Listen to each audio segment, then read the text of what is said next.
All right, it's all rookies all week. Mm-hmm. You know, y'all are doing those rookie drafts.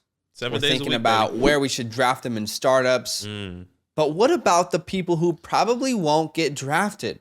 Yep. What about these guys that might be available beyond the 4th, 5th rounds of your rookie drafts, and unless you have a very deep league, also in your startup drafts? That's So right. we are going to bring you 2 players each that we believe deserve taxi squad placement. Okay, these are players who maybe not so obvious, but we could see a pathway in a couple years, and they seem like prime taxi squad ads. I'm going to go first, and a lot of tight ends on this list, oddly enough, but Yeah, I like my it. first player is Jake Ferguson out of Wisconsin. He got drafted to the Dallas Cowboys. Now, his real NFL draft capital was the 4th round. Now, currently in rookie drafts, he's being undrafted everywhere. In 4-round mocks, in 5-round drafts, like, doesn't matter if it's 4 or 5 rounds, he's being undrafted. So he should be available on your waiver wire right now if you've already done your rookie draft. And if not, maybe, you know, even after you do your rookie draft, have him in mind to add for your taxi squad. Right. But let me tell you why I think he's worth an add. And I think this all comes down to one huge point that I'll expand on is this pick was very intentional by the Dallas Cowboys, in my opinion. They knew exactly what they were doing with this pick. They had a plan. And let me explain. This is their heir apparent to Dalton Schultz, in my eyes. All right? Dalton Schultz did not sign a long-term contract. He signed the franchise tag. And to me, this is kind of Dallas's way of saying, all right, you got 1 year with us, and we've got a plan to move forward without you. Because let's be honest, Dallas does have to make some very difficult decisions with their current squad. When you're paying Zeke that much money and your quarterback, you have to make some very difficult decisions. Right. And to me, Dalton Schultz on the franchise tag, this is probably his last year. And I'll just explain why I think Jake Ferguson is a perfect replacement. I mean, firstly, did not scout Jake Ferguson, but after the NFL draft, looking at him, I did watch his film. He actually reminded me of Dalton Schultz. I mean, I'm looking at him play, and I'm thinking, oh, this guy kind of reminds me of Dalton Schultz. It's no wonder why they drafted him. Now, I'm pretty sure I'll be able to import this graphic, but now you can see, let's look at their combine measurements. Dalton Schultz versus Jake Ferguson. Dalton is 6'6", 244, has 9.5-inch hands. Jake Ferguson, 6'5", 250, 9.5-inch hands. Draft capital, Dalton Schultz was a round 4 pick 137. Jake Ferguson, round 4, 129. Let's look at their senior year stats. Dalton Schultz, nothing impressive, 22 receptions, 212 yards, and 3 touchdowns. Jake Ferguson, a little bit better, 46 receptions, 450 yards, and 3 touchdowns. I'll actually put up both of their career stats on the screen right now in college.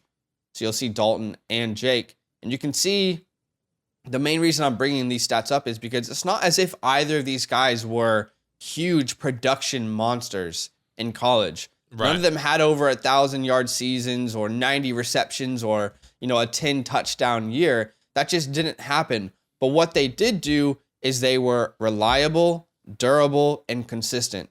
And that's exactly what both of these tight ends can offer.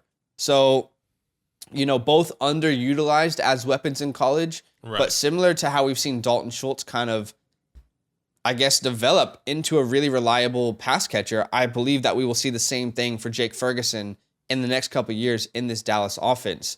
And don't be surprised if in 4 or 5 years from now, they draft another tight end in the 4th round. I think this might be their way to continually keep that position cheap. But Jake Ferguson, again, he's durable, reliable, consistent.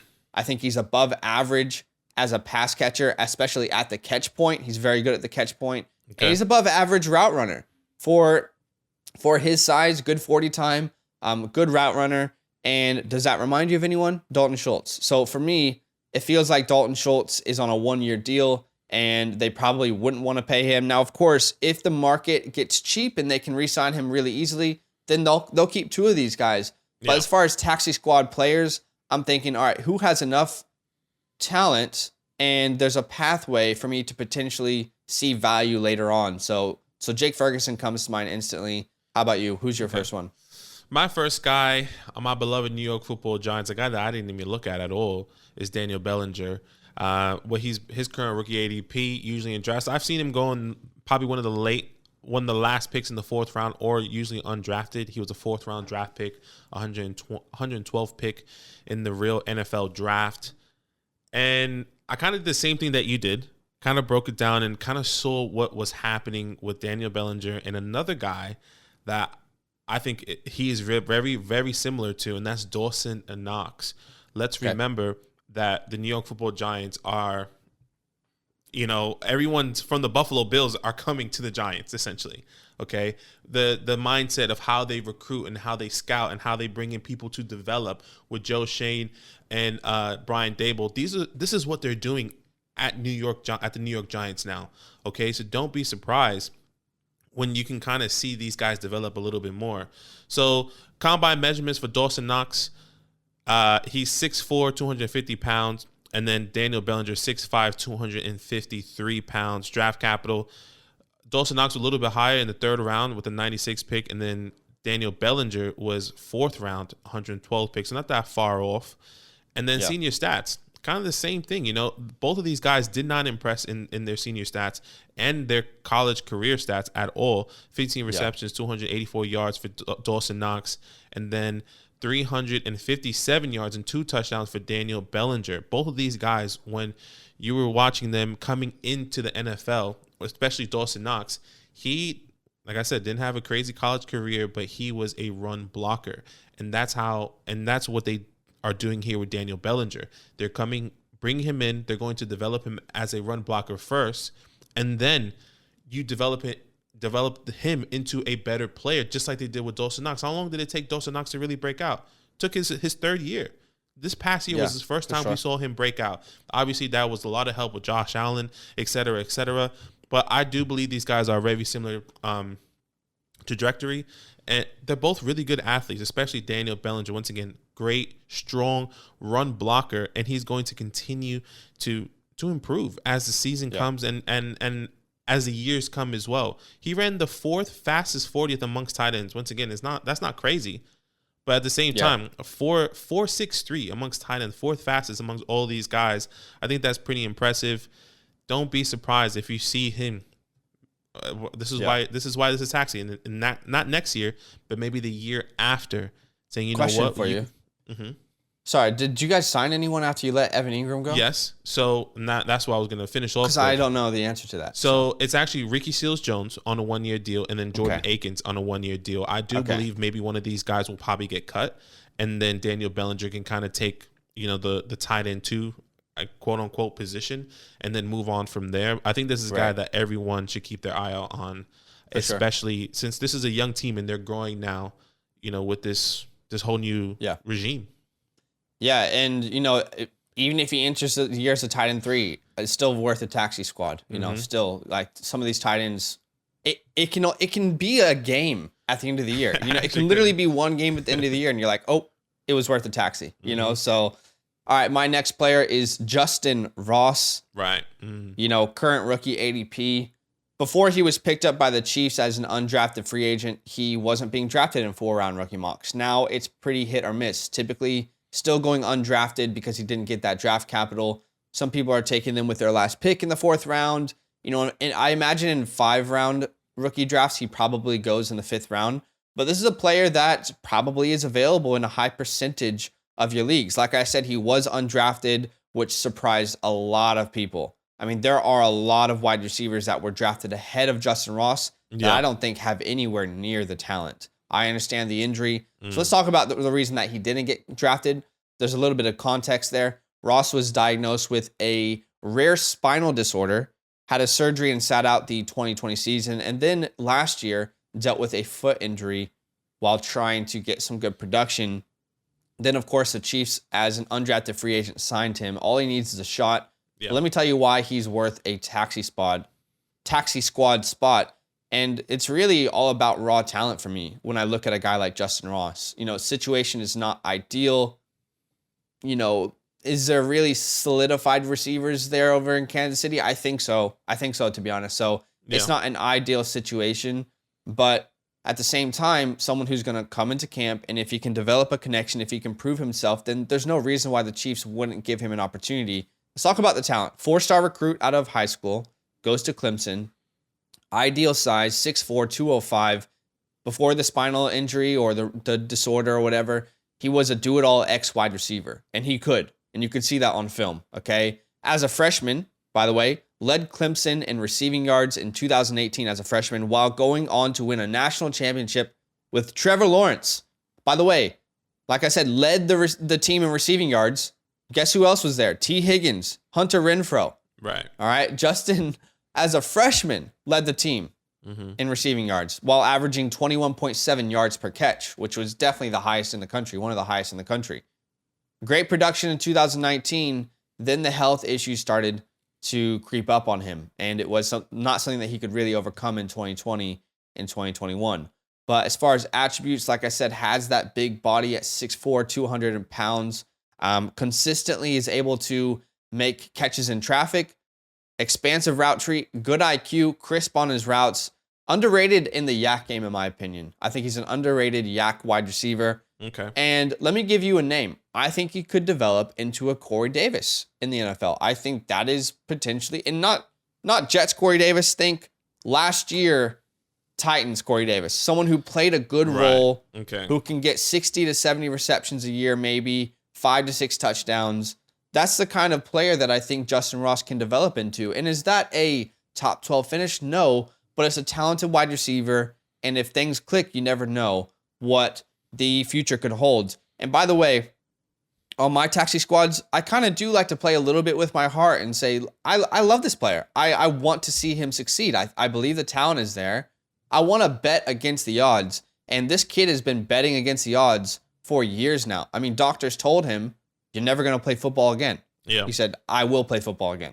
So this is someone that you want to see win. You know, it's just a story. Like, he has the work ethic, in my opinion, that other players will not have. And that's something that he could use to his advantage. When you go through that sort of adversity, you know how to face adversity better than someone else who has had everything handed to them. So Justin's going to be a slow burn prospect, but I think the reward far outweighs the risk, right? The potential reward. So I'm grabbing him on my taxi squads.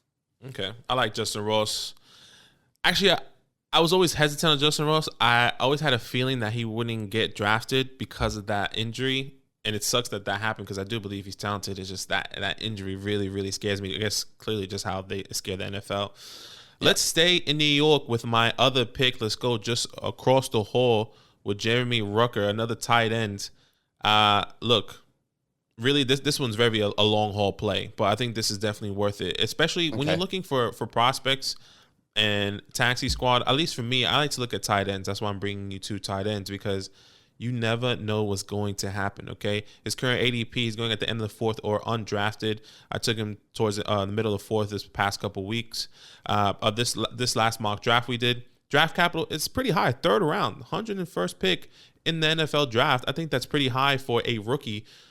But look, why is he worth a taxi spot? This guy came off a really good team, okay? Look who was on the team with Ohio State. And look at the people that were around him. The reason why he didn't have so much production, why he was kind of in the shadows, because there was Garrett Wilson, Chris Olave, and I don't even know how to say this Jackson guy. Smith and Jigba. Yeah, and Jigba, that guy. I can't say his name, but 3-headed monster there. There's no way someone like Jeremy Rucker was going to get production, but he was on the team for a reason, because he was talented and he can produce when he did get the ball. And when he did get the ball, he was a guy that was averaging over 11 yards per catch. Okay, he was scoring touchdowns. I remember watching a highlight, because I was watching a highlight and film on him when I was doing this, and one of the announcers says in one of these games, he scored a touchdown, a crazy one-handed catch in the end zone, and that changed the whole atmosphere of this game. And they were losing, and that was him that kind of changed that moment. Obviously, it was probably Justin Fields, et cetera, but he was part of that play. You get what I'm saying? Okay. All right. The downside is on Jeremy is that he went to the Jets, and who else is on the Jets? CJ, Who's Your Mama, and Tyler Conklin. They both signed, I think. Just signed them, yeah. Yeah, they both signed 3-year deals on him, which is, once again, this is going to be a long haul. But I won't be surprised if they start to say, you know what, we're happy to take the hit. You know, They have a lot of rookies on the contract. I think they still have a lot of cap space for the next couple of years. So if they take a hit on least on Tyler Conklin or CJ Who's Your Mama, he steps into tight end too. Maybe something special can happen. Once again, not this year, maybe not even next year, but in year 3, this is a long play. Maybe he's not even worth picking up. But I wanted to give you the idea because this guy is a native guy. He's from New Jersey, playing Ohio State, and then comes back to his home team. If you watch his NFL draft, his father was so hyped because his son is playing for the New York Jets. There's no doubt about it. He's going to give it his all to try to get on the field every single day. So why not take a chance on a guy, especially on a tight end, because tight ends are so hard to come by nowadays. Yeah. Take a shot. Yeah, I don't hate it. Jeremy Rucker, interesting prospect, pathway, we'll see. So those are our 4 players we are placing on our taxi squads. Why don't you let us know in the comments below what players you are interested in putting on your taxi. Yo, what's good? Thanks for watching. We got a lot more videos. A lot more. If you want more videos. Watch it. You can also subscribe. Right now. If you want to. You need to. And lastly, don't forget that you can sign up to support the show and get exclusive content by going to patreon.com/FantasyLandFam.